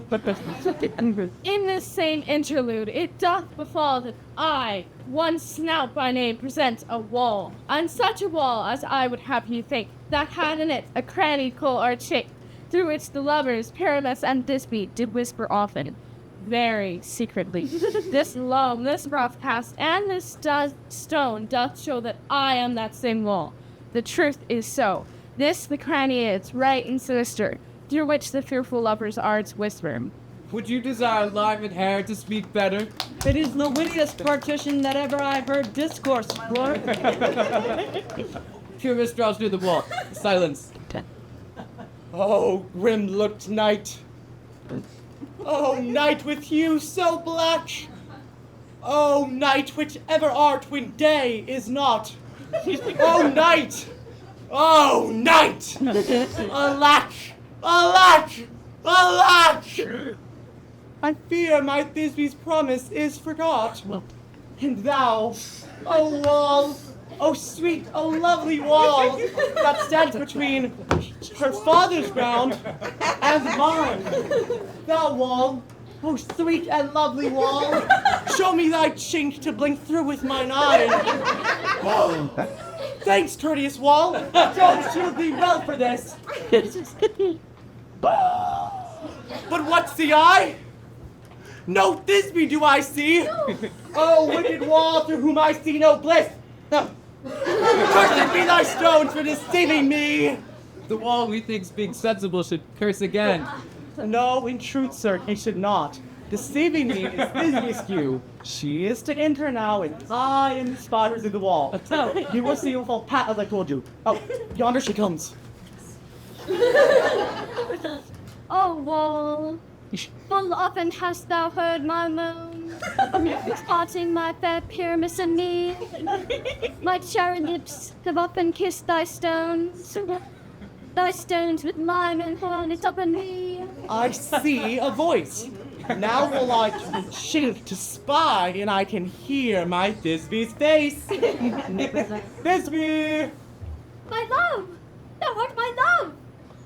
I think. Think what thou wilt. I am thy lover's grace, and like Lamander am I trusty still. And I, like Helen, till the fates me kill. Oh, not Shapphilus to Procris was so true. A Shapphilus to Procris, I do. Oh, kiss thee through the whole of this vile wall. Double. To hear to them. I kiss the halls hole, not your lips at all. Wilt thou at Ninny's tomb meet me straightway? Tide life, tide death, I come without delay. My wall, my heart charged it so. And being done, the swall away doth go.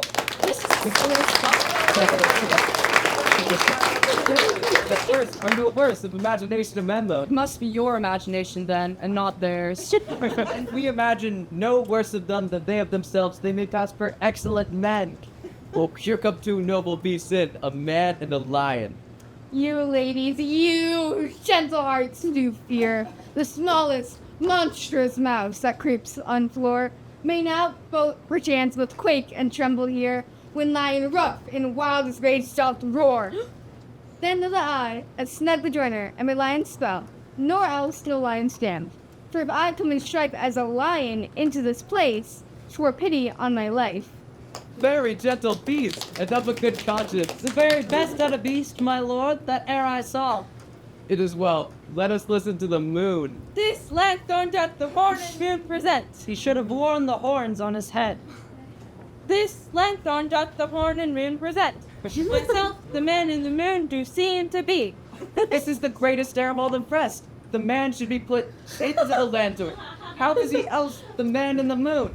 I be of this moon. Would you would change? It appears a small light of discretion that he is in the wane, but yet, in courtesy and all reason, we must stay the time. Proceed, moon. All I have to say is to tell that this lanthorn is the moon, I the man in the moon, this thorn bush my thorn bush, and this dog my dog. Why? All these should be in the lanthorn, for all these are in the moon. But, silence, here comes Thisbe. This is old Ninny's tomb. Where is my love? Roar!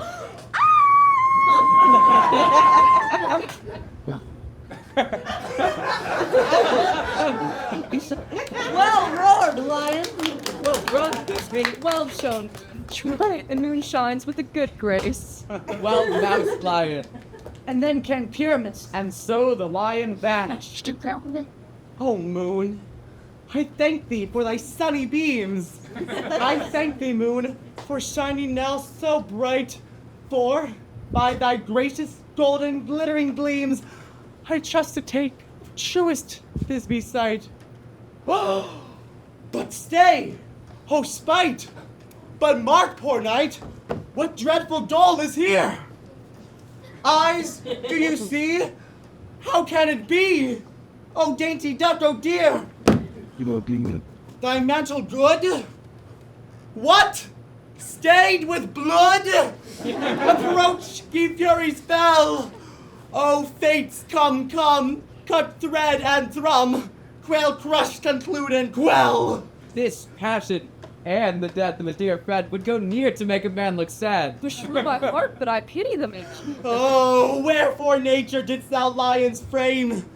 Since lion vile hath here deflowered my dear, which is, no, which was the fairest dame, that lived, that loved, that liked, that looked with cheer. Come, tears, confound, out sword and wound the pap of Pyramus. Oh. I the left pap where the heart doth hop. Thus die I. Thus. Now I am dead. Now I am fled. My soul is in the sky. Tongue, loose thy light. Moon, take thy flight. Now die! Die! Da- Die! Die! Die!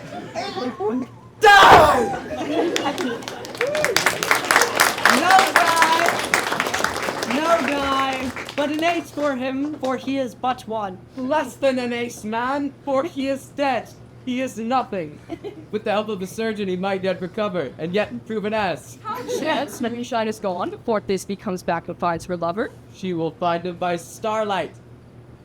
Here she comes, and her passion ends the play. Then she should not use a long one for such a pyramus. I hope she will be brief. Yes. She has spied him already with those sweet eyes. Sleep, my love? What? Dead? My dove? Oh, Pyramus, arise! Speak! Speak!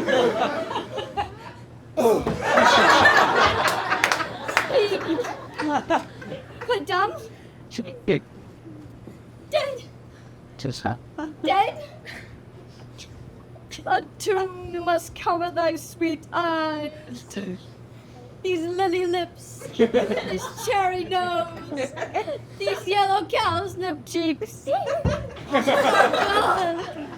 Oh God, lovers, make moan. Oh, sisters three, come to me, with hands as pale as milk. Lay them in gore, since you have shore with shears his thread of silk. Tongue, not a word? Come, trusty sword. Come, blade my breast and bruise. Farewell, friends. Thus is the end. Adieu. Adieu. Adieu.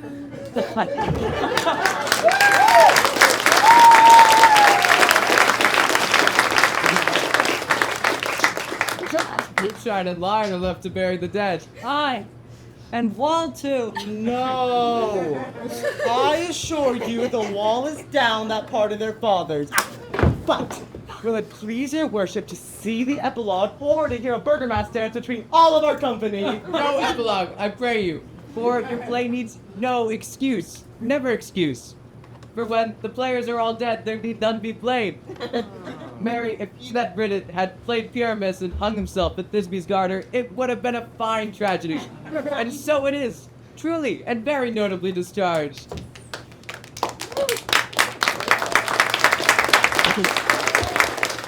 But come, your burgomaster, let your epilogue alone.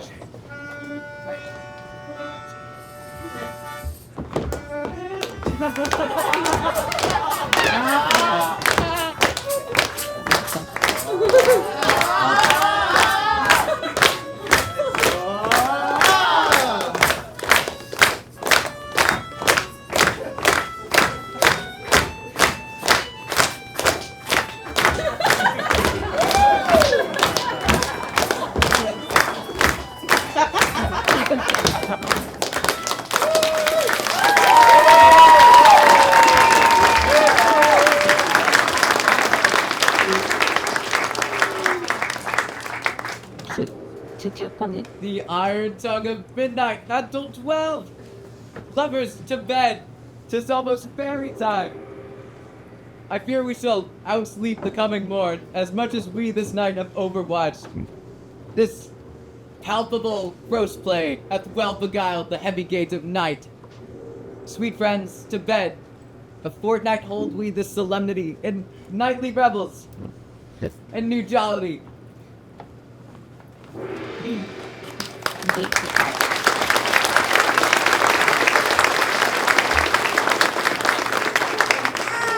Hungry lion roars, and the wolf that howls the moon, whilst the heavy woman snores, all with weary tasks put on. Now the wasted brands do blow, whilst the screech owl, screeching loud, puts a wretch that lies in woes in remembrance of a shroud. Now it is the time of night, that the graves all gaping wide, everyone that's sport his sprite on the churchway paths to glide. And we fairies that do run by the triple Hecate's team, from the presence of the sun, following darkness like a dream. Now our frolic, not a mouse shall disturb this hallowed house. I am sent with broom before to sweep the dust behind the door. Through the house give glimmering light, by the dead the drowsy fire. Every elf and fairy sprite hop as light as bird from briar. Then this ditty after me sing and dance it trippingly. First, rehearse your song by rote, to each word a warbling note. Hand in hand, with fairy grace, will we sing and bless this place.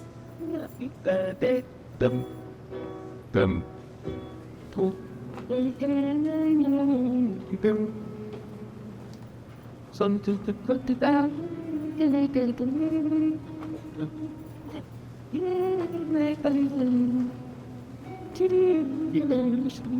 Soon it goes to me when run later.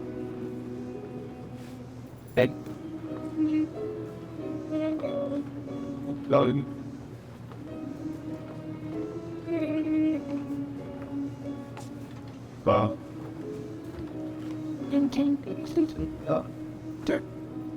Now, until the break of day, through this house each fairy stray.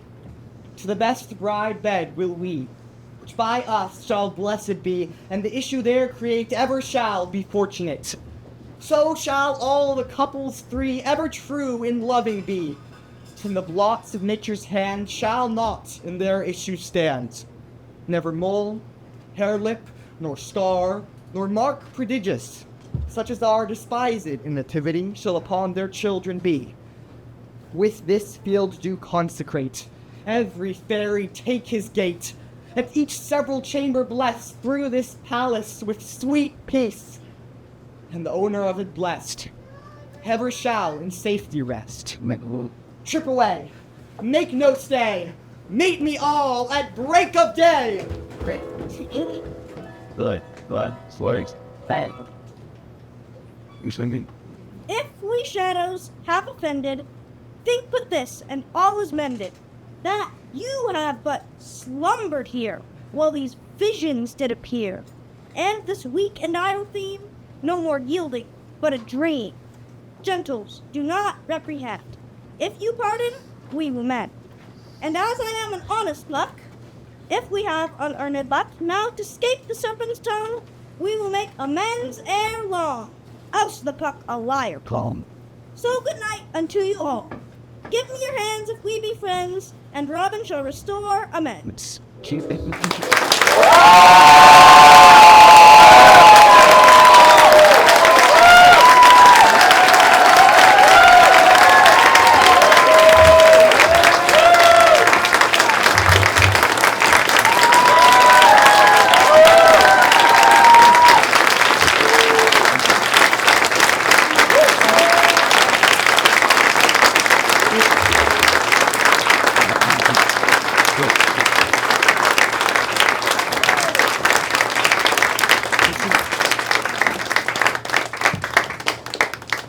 Helena and Tori, are you on your way? I'm here. Hi, I see you. Tori? All right, friends. I just want to introduce some other people who make this play possible. And those are the other teachers who have guided these students along their journey. I want to celebrate them for a moment. That includes first-time counselors, our interns, Julia Barecki and Carrie Riegler.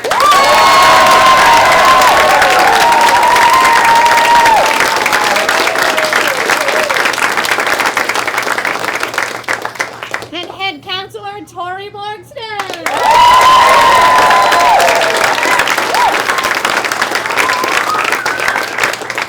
And our associate director Milena Pennycoat.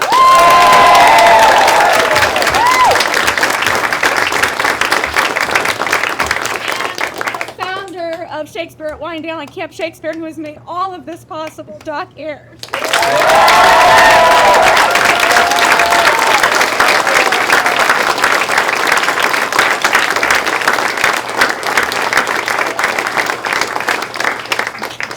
So, as you might know, students grow up. They get big. Some get really big. And at Camp Shakespeare, we welcome them between the ages of 10 and 16. So this summer, we have 2 students who are aging out of the program. The first that we'll recognize is James Perales.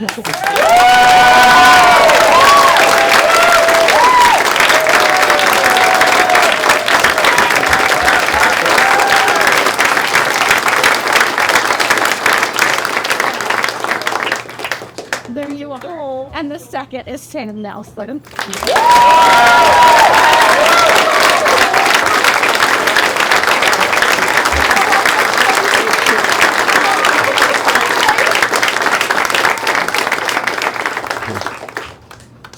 Oh, good job. Yes. All right.